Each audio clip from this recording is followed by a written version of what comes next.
Hi everyone, how are you guys? I hope everyone's having a very awesome Wednesday. I am actually filming this on Tuesday night, so it's a little bit different for me. I spent all day today up at school making sure that all of our laptops were ready for you guys to pick up and making sure that we had everything all set for you guys so that you guys could take it home to do some learning at home. So, parents, this is a little shout out to you guys. Today, we're watching this on Wednesday. Today, you are going to get a parent link that is going to tell you to click on, a link to schedule an appointment. That is what time you can come. There are 15-minute blocks. That's what time you can come to school and pick up the device for your child. It is first come, first serve. Okay, so today, Wednesday, we passed out computers for 4th and 5th graders. On Thursday, we're passing out computers to 2nd and 3rd graders. And it's just whatever we have to give you guys. The district just ordered 17,000 more computers. So hopefully we're going to be able to, once those come in and we're able to download the computer software onto them, we can distribute those to the families that do not receive a laptop on the first round.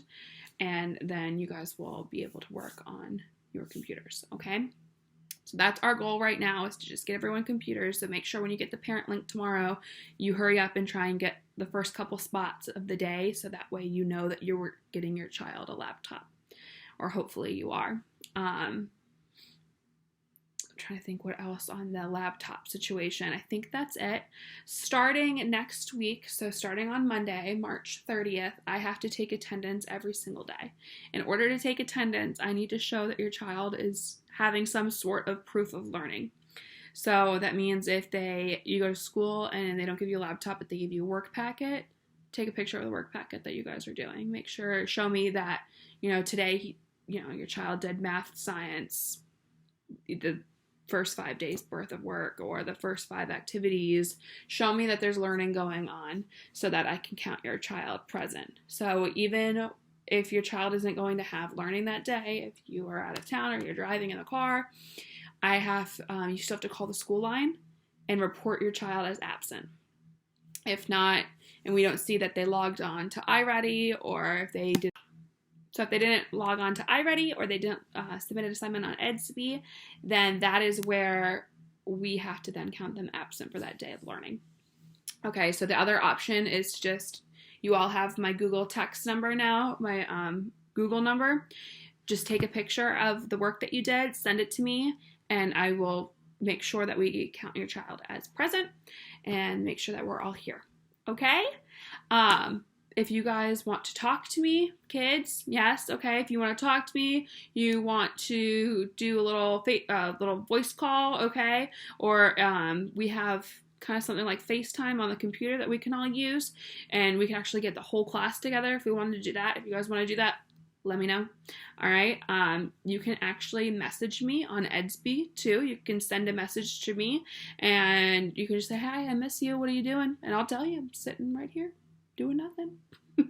Okay, so if you guys want to talk to me, I'm always there. You guys can message me on EDSB.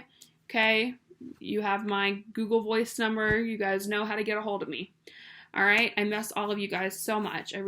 Going back into the classroom today made me sad because I just was waiting for all of you guys to come in, okay? But I know that we can do this, and there's a bunch of different ways that we can talk to each other and make sure that we're still learning, and you guys get to watch these videos and listen to me talk still. So, yeah, all right. We are going to talk about what you guys did on Tuesday. You were supposed to read a little bit closer into a turtle's life cycle about hatchlings and come up with the main topic. And I saw a lot of really awesome, really right answers. All right, so you read about, not hatchlings, sorry, you read about turtle eggs. And there were 3 different pages that you guys had to read.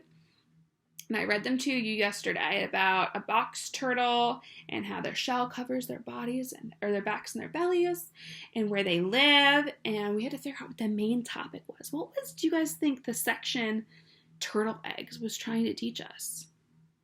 Okay, it was trying to teach us about how a turtle lays eggs, what it needs, how it does it, what does it do, where does it go, right? We know that they cover their eggs with soil, right? That keeps it warm. They lay 6 to 8 eggs. They have to dig for many hours to make the nest for their eggs, and it has to be sandy soil. It can't just be like regular dirt that you find outside, and it can't just be all sand unless it's a sea turtle, right?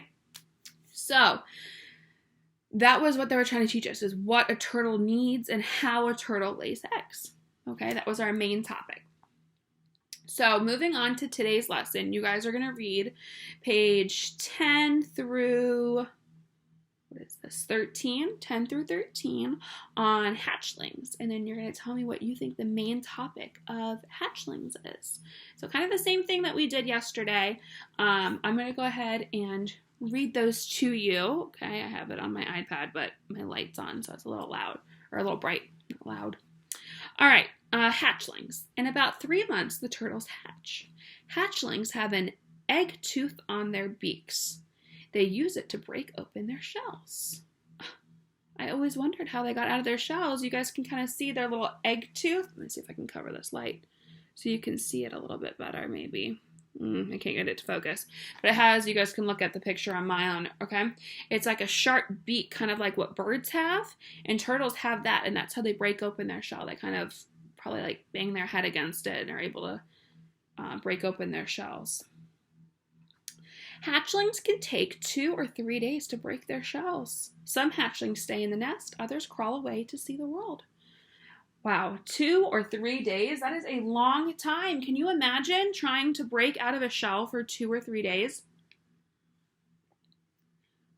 I'm sure they get really tired because they haven't even been born out of their egg yet, and they're having to do all this work just to get out, so they probably have to take a lot of breaks. What do you guys think?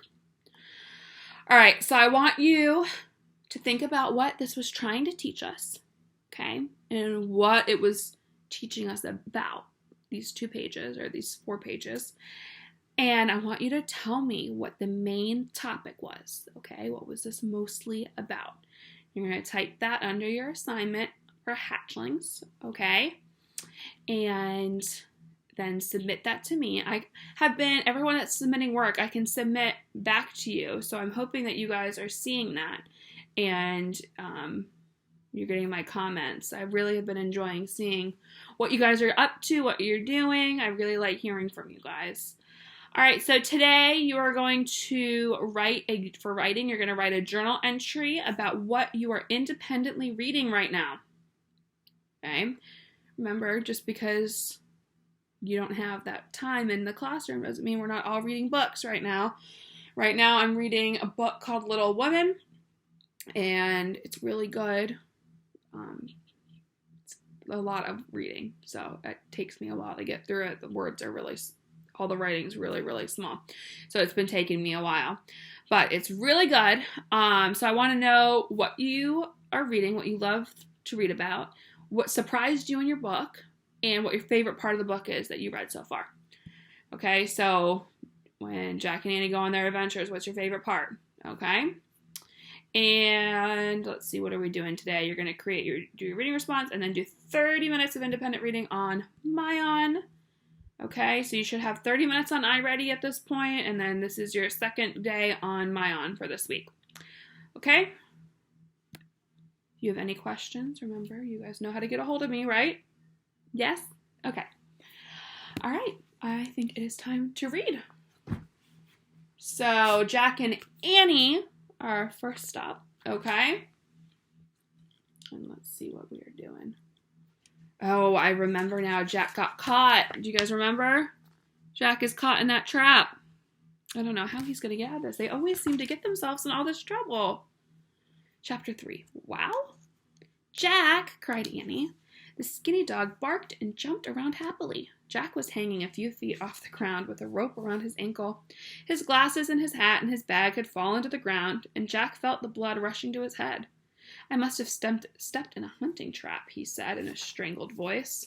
I'll free you, said Annie.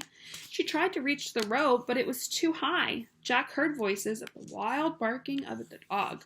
A blur of people gathered around him and Annie. Oh, mercy, cried a woman. We've caught a boy, said a man.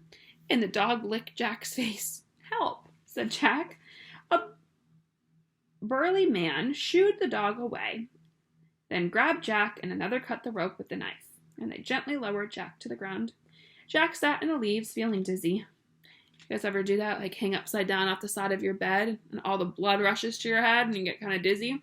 That's what Jack was feeling. He took the rope off his foot and he rubbed his ankle. Here, said Annie, handing Jack his glasses, his hat, and his bag. He put them on and stood up. Now he could see. About 40 or 50 pilgrims, men, women, and lots of children, stared at him and Annie. Some of the children were laughing. The girls were dressed just like the women. The boys were dressed just like the men. One person, though, looked different from everyone else in the crowd. His skin was brown, deerskin hung over his shoulder, his black hair was braided, and he had a feather in it. So they're talking about Squanto, right? He's not dressed like the pilgrims are.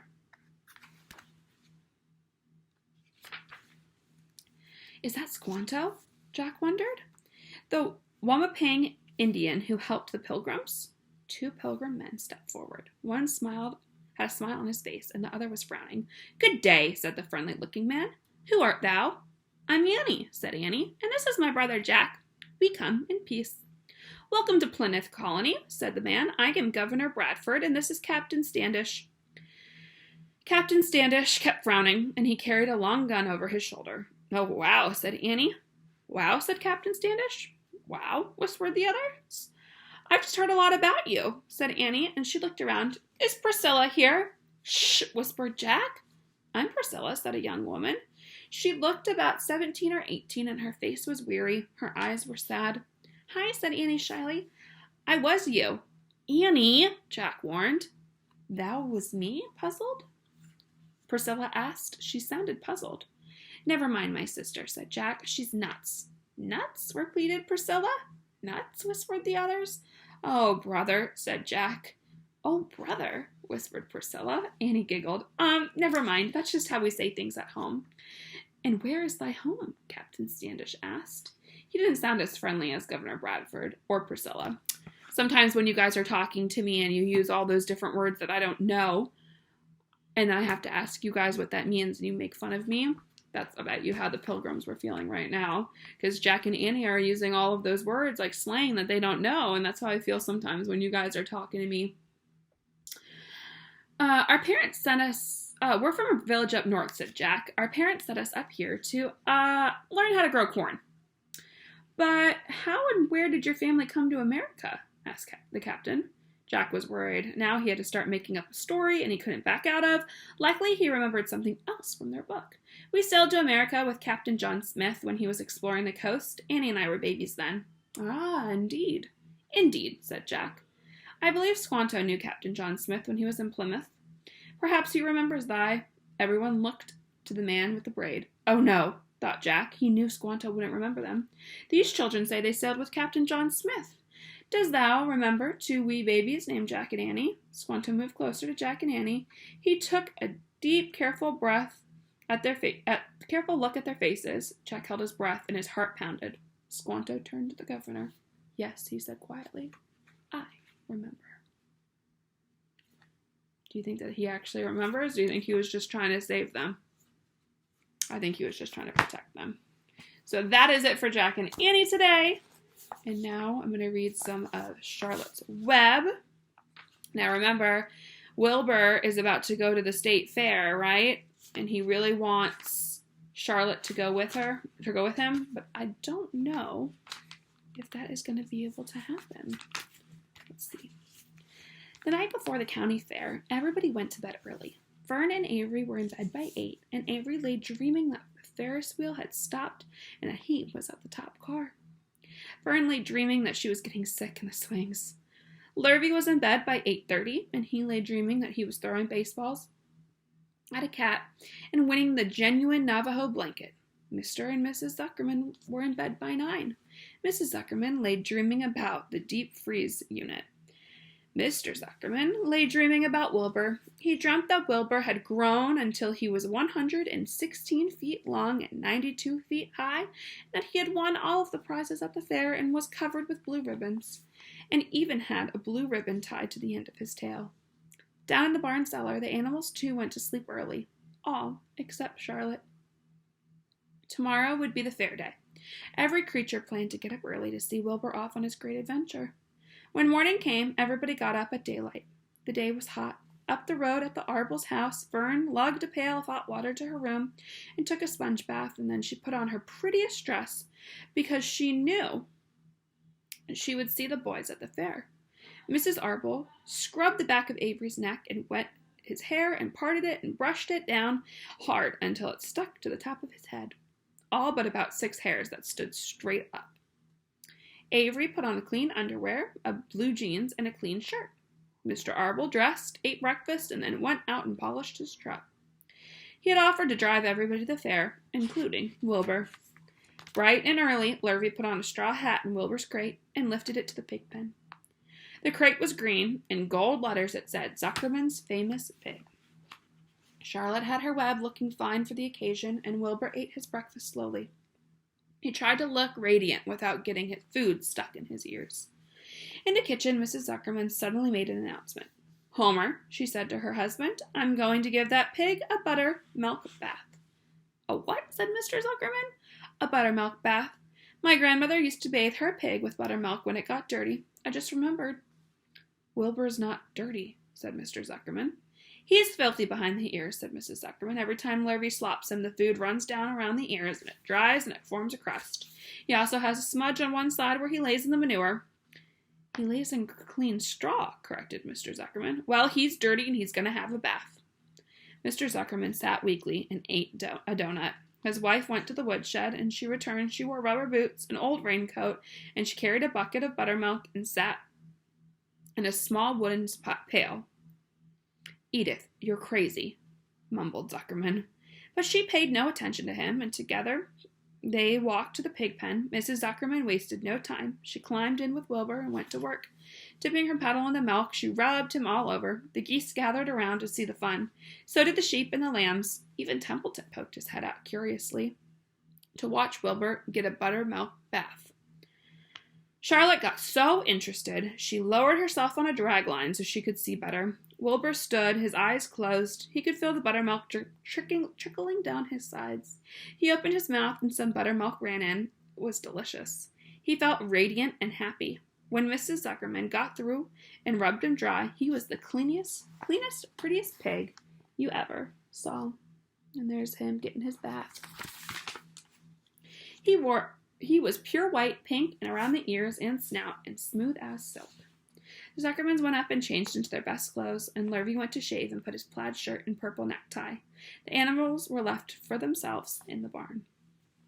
The 7 goslings paraded around and around to their mother. Please, please, please take us to the fair, begged a gosling. Then all 7 began teasing to go. Please, please, please, please, please, please, please, and they made quite the racket. Children, snapped the goose, we're staying quietly at home. Only Wilbur is going to the fair. Just then Charlotte interrupted. I shall go too, she said softly. I've decided to go with Wilbur. He may need me, and we can't tell what may happen at the fairgrounds.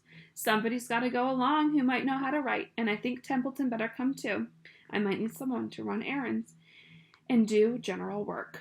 I'm staying right here, grumbled the rat. I haven't been the slightest interest in fairs. That's because you've never been to one, remarked the old sheep. A fair is a rat's paradise. Everyone spills food. A rat can creep out late at night and have a feast. In the house barn, you will find oats and things that have spilled. In the trampling grass of the infield, you'll find old discarded lunches, boxes, and peanut butter sandwiches, hard-boiled eggs, cracker crumbs, bits of donuts, particles of cheese, and the hard-packed dirt of the midway. After the glaring lights are out, people have gone home. You will find popcorn, frozen custard, candied apples that tired children dropped, sugar fluff crystals, salted almonds, popsicles, partially gnawed ice cream cones, and the wooden sticks of lollipops. Everywhere is the loot for a rat.